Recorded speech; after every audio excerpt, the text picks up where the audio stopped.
Hey besties! I have a fun original book tag that I have created today called Would You Rather Thriller Edition.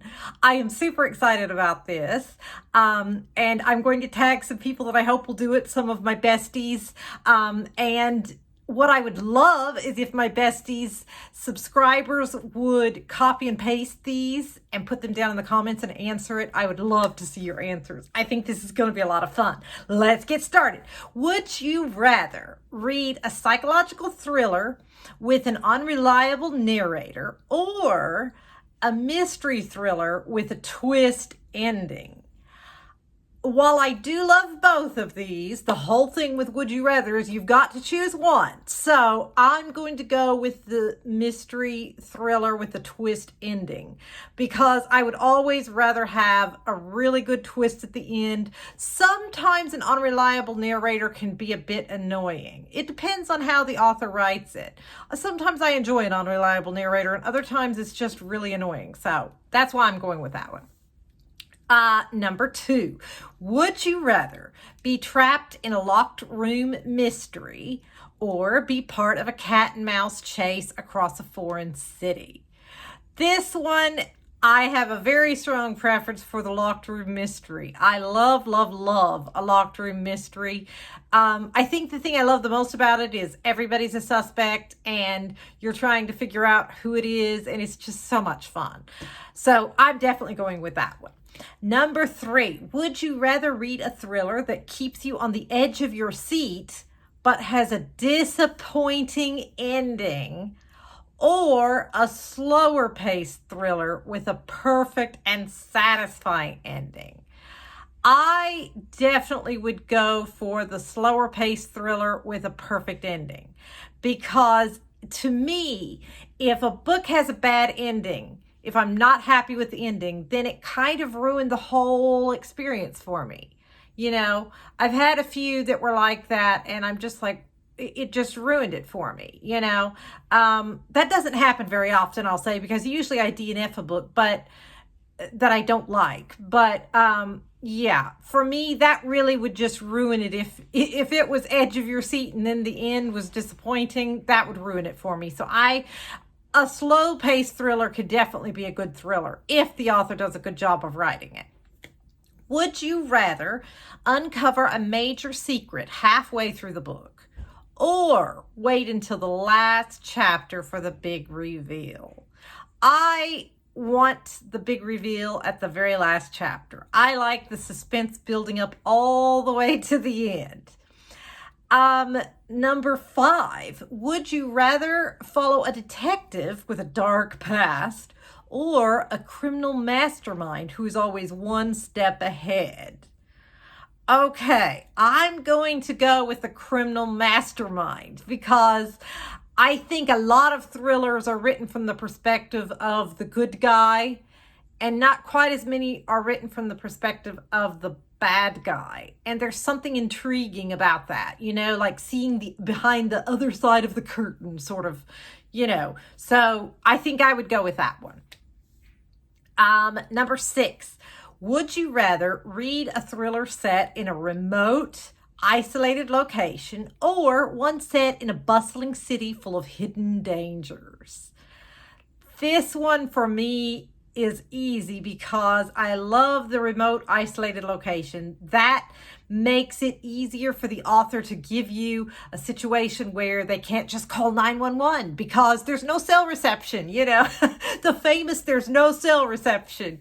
You know it's going down when they're in an isolated location and without fail they mention that there's no cell reception. So you know, ooh, stuff's about to get real. Next, number 7, I think. I'm losing track here of what number we're on.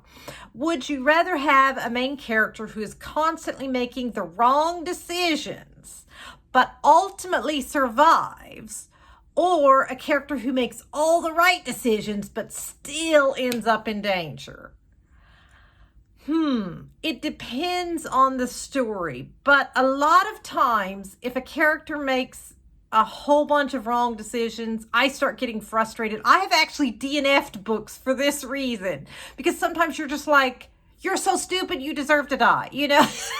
I know that sounds terrible. But, you know, like if somebody just keeps doing stupid things and stupid things, I have literally DNF'd a book for that reason. I'm like, why are you doing so many stupid things? Like nobody would be this stupid. So yeah, I'm going to go with the person who does everything right, but still ultimately ends up in a bad situation, because then it's like, okay, well, it's not their fault. They tried. They did everything right. You know, I don't mind if somebody does a few little stupid things, but if they're constantly doing stupid things throughout the story, I'm like, I'm sorry, I can't get behind you. You're just too stupid. You know, you're just too stupid.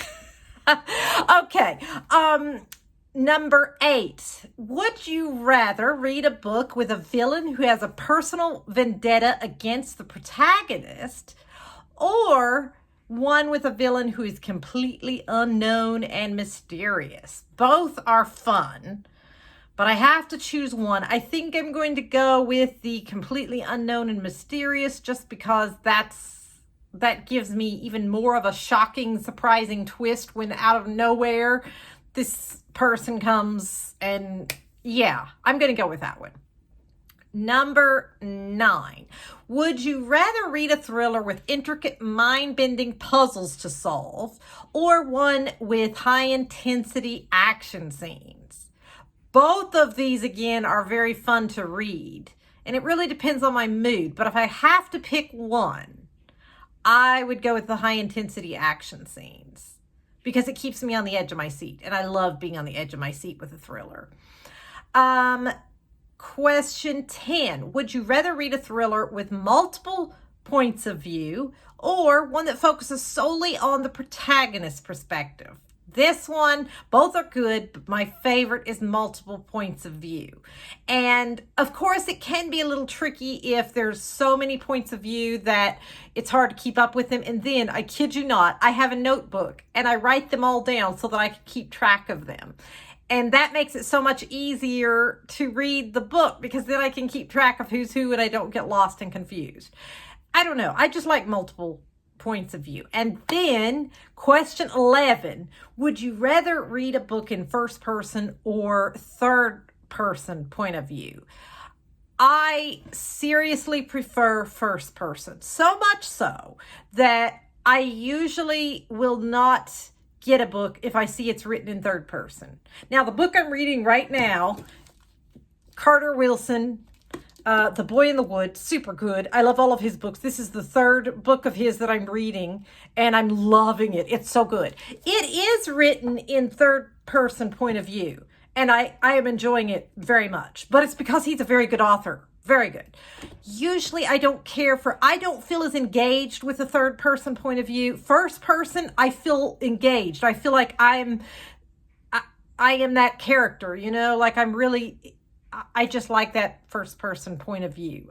So literally when I go online looking to read the synopsis of a book, and a lot of times I'll look at the first page to decide whether I want to put it on hold at the library or purchase it or whatever, I will look and read the first page just to see which point of view it's told from. And many times I have said, nope, don't want that book. It's written in third point of view. It's just not as engaging to me. So I would love to hear your answers to these would you rather questions. I think this will be a lot of fun. My last original tag that I did, I had so much fun watching everybody's videos. It was just so much fun. And I loved that quite a few of my besties answered the questions in the comments. I loved it. I'll have these questions all in the description so everybody can easily copy and paste to make it so it's quicker for you. You don't have to type all this out. I have to type all this out, but you won't have to type all this out. So, alrighty. Hopefully, y'all will play along. I think this is going to be a lot of fun.